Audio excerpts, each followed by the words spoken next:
J'avais envie de t'emmener avec moi aujourd'hui dans un voyage unique et émouvant au cœur de mon passé. Une petite balade dans le village du Gard dans lequel j'ai passé mes premiers mois en France. L'arrêt du jour, c'est donc le village de Monfrein dans le Gard. Ce village est d'une mignonitude infinie. Cette série de vidéos, je la fais d'abord pour moi, comme témoin de mes années d'enfance, mais si je peux t'inspirer à faire pareil, je serai la plus heureuse. En fait, j'avais envie de documenter ma vie, mais je savais pas vraiment sous quel format. Comme tu le sais, puisque j'en ai déjà parlé sur cette chaîne, j'ai été adoptée à l'âge de 3 mois et je suis arrivée à Monfrein avec mes parents vers mes 1 an. On est resté très peu de temps dans ce village avant de déménager vers un hameau près de Nîmes.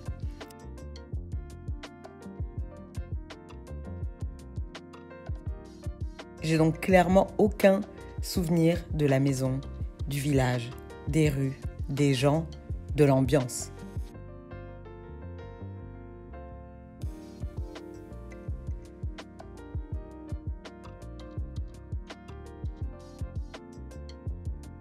Et c'est pour ça que c'était important pour moi d'avoir ma mère comme guide dans ce cheminement.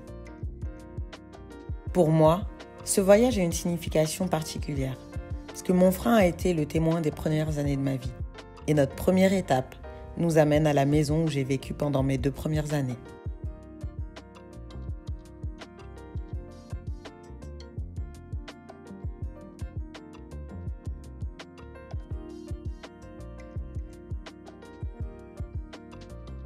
Nous explorons ensuite l'atelier de peinture et de céramique de mon père, un lieu de créativité et de passion. L'atelier de peinture et de céramique était le sanctuaire de sa créativité. Des chefs-d'œuvre prenaient vie entre ses murs, témoignant de sa passion et de son talent artistique. Des chefs-d'œuvre que j'ai toujours aujourd'hui et que je conserve comme des cadeaux très précieux.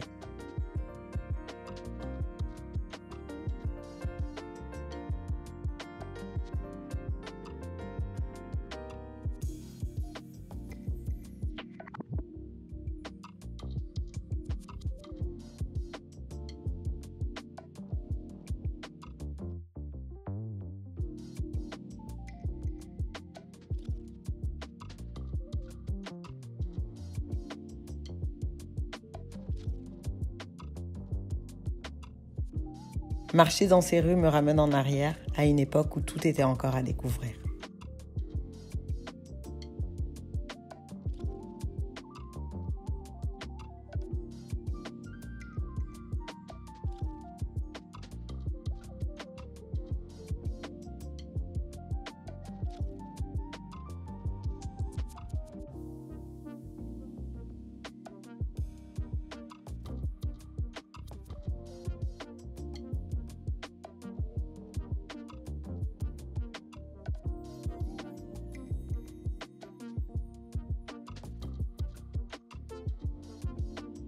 Il y a très longtemps. Et mon mari était potier à Monfrein, céramiste. Et donc j'ai amené ma fille parce qu'elle est presque jamais venue, enfin, elle était tout bébé. J'étais bébé, donc j'ai aucun souvenir d'ici, on n'est jamais revenu. Moi, je savais que je suis ici, à 75. Ah ben moi en 78. Voilà, je ne pétais pas là. Je les passe. D'accord. Je les passe. Vous n'avez pas vu, mon mari avait une grande barbe. Et je suis tout frisé, ça vous dit rien, et il était potier. Bon, si je me rappelle, mais ça fait longtemps. Et oui, oui, oui. Voilà. Ce que je voulais, c'est que je le pèse dans le four. Oui, je vous laisse, au revoir. Au revoir. Après cette visite pleine de souvenirs, on s'est dirigé vers une charmante brasserie sur la place du village. Un déjeuner convivial et une pause bien méritée pour recharger nos batteries. Et c'était l'occasion parfaite pour entendre les histoires et les anecdotes qui ont marqué sa vie avec mon père. Il a fallu refaire des choses et puis après voir pour l'évacuation parce qu'ils chauffaient mais avec un poêle et donc c'est pour ça qu'ils avaient fermé. Ok. Donc il y a eu ça. Après il y avait une sorte de mur qu'on a abattu et dans ces cas-là ça dégageait directement mais il y avait une porte en bois. Il y avait dans une des pièces de fond sans lumière. Il faisait 20 mètres carrés quand même. Et sur la gauche, le long du mur, il y avait une porte à double battant et tu avais l'escalier à vis. Ok. Ok. C'est quoi exactement un escalier à vis? Comme dans les châteaux. Un escalier en colimaçon. Voilà. Ok. C'est les grandes pierres. Ah oui. Ouais. Ok. C'était très grand.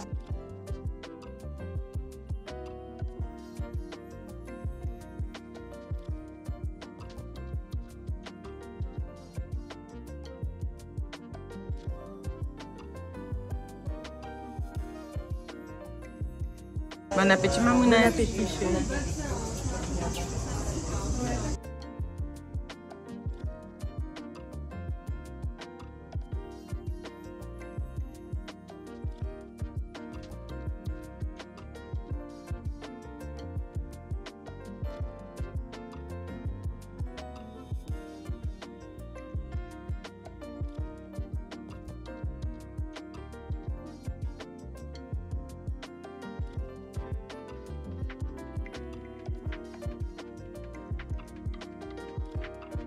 C'est le moment de faire une promenade dans les ruelles pittoresques du village.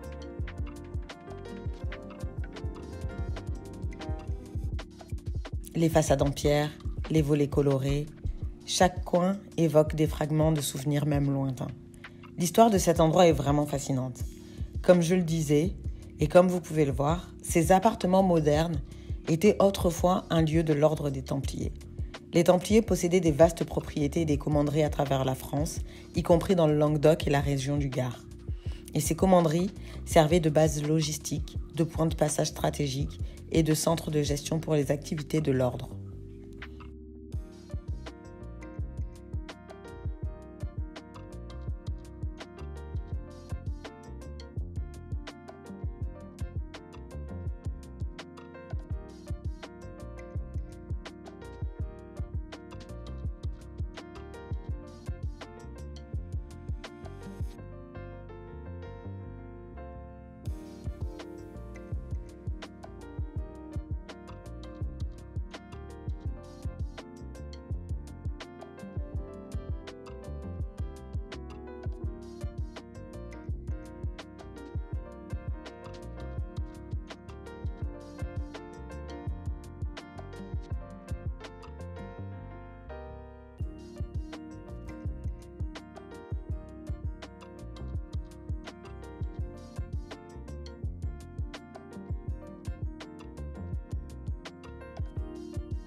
Et que serait une visite à Montfrin sans une halte au majestueux château?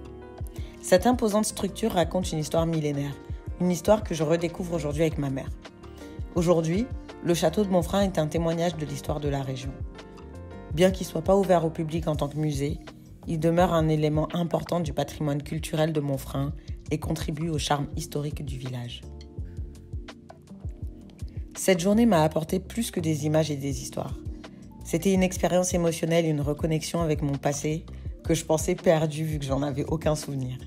Ces lieux, ces rues, tout ça, ça fait partie de qui je suis. Et évidemment, j'ai que peu de souvenirs de cette époque, mais parfois, il suffit d'une visite pour réveiller des émotions enfouies. Et cette journée, c'est que le début de mon voyage sur les traces de mon enfance. Et lorsque je me tiens devant ces rues pavées, imprégnées des souvenirs de mon enfance, je réalise à quel point il est essentiel d'écouter les récits de nos parents et de nos grands-parents. Ces histoires, ces anecdotes qui se mêlent aux pierres des villages sont pas simplement des récits du passé. Ce sont le lien tangible qui nous relie à nos racines et à nos histoires familiales. Chaque fois que je m'aventure dans ces ruelles familières, au coin desquelles ont été vécues tant de petites et de grandes histoires, je suis frappée par l'importance de préserver ces souvenirs. Mes parents, et tout particulièrement ma mère, aujourd'hui, sont les gardiens de ces trésors du temps passé.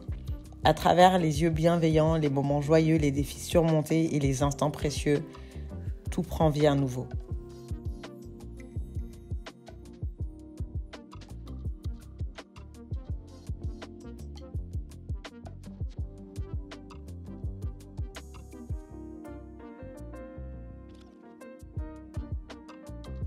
C'est un peu comme si chaque anecdote, chaque récit partagé constituait une branche supplémentaire à l'arbre généalogique de nos souvenirs. Ces branches s'entrelacent, créant un réseau complexe qui plonge profondément dans le sol fertile de notre histoire familiale. C'est beau ce que je dis des fois.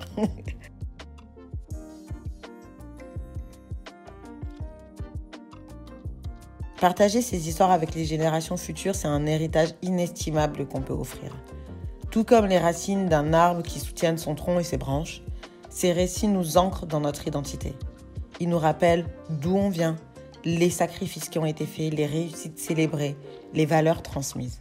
Ils nous aident à comprendre notre place dans le temps, à tracer notre chemin en tenant compte des chemins parcourus par ceux qui nous ont précédés. Chaque fois que ma mère évoque les moments passés avec mon père, leurs aventures, leurs rires et leurs épreuves partagées, je suis consciente du privilège qu'il m'a accordé. C'est comme si, à travers ses paroles, mon père lui-même trouvait une voix pour me parler et pour me transmettre sa sagesse et son amour. Alors, je m'efforce de tendre l'oreille avec une attention profonde et de graver chaque mot dans mon cœur et ma mémoire. Je sais que c'est ma responsabilité de conserver ces fragments d'histoire, de les partager avec mes propres enfants un jour, et un jour avec leurs propres enfants à eux. Et ainsi, cette chaîne de récits continuera de vibrer et de tisser des liens indestructibles entre les générations, faisant en sorte que notre mémoire ne s'éteigne jamais. Et je vous remercie de m'avoir accompagné dans cette aventure émotionnelle à mon frein. Prenez vraiment le temps d'écouter les histoires de votre famille, parce qu'elles sont le lien qui nous relie au passé. Je vous souhaite une belle journée et je vous retrouve bientôt sur la chaîne de l'Art de Vivre à la Trentaine. Moi, c'est Mariama et je vous fais de très gros bisous.